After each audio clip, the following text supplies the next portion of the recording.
I'm Rachel Warner, and I'm the Collections Manager at the York County History Center. We're at the Historical Society Museum, and this is our newest temporary exhibit called Our Artists, Our Stories. This exhibit came about as a partnership with the Cultural Alliance and Creative York.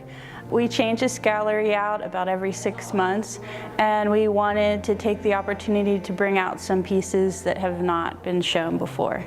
We have a very large art collection, so we had quite a few pieces to pick from. We were looking for York artists or York stories, so we really wanted to feature some of the really great artists we have, but then also some pieces that have a really interesting story behind the artist.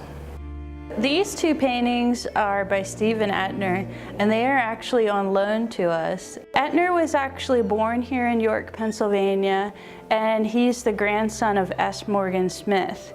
So he had the choice really growing up if he wanted to take over the family business, but he really wanted to dedicate his life to art. The neat thing about these paintings are a lot of Etner's works are around his home in Harpswell, Maine.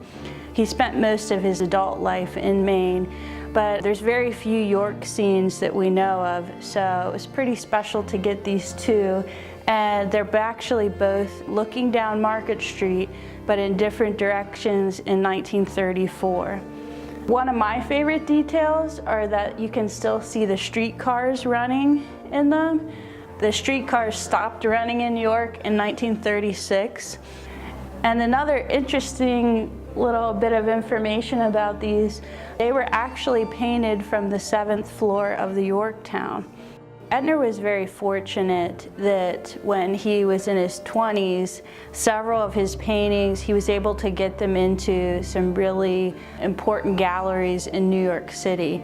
And that really helped to skyrocket his career as an artist and his fame. And he's definitely one of the most well-known artists, not just in the country, but definitely from York, Pennsylvania. This exhibit is on the mezzanine at the Historical Society Museum. These works will be up through the end of May 2018, and then we'll have a new rotation and a new set of York artists and York stories to share.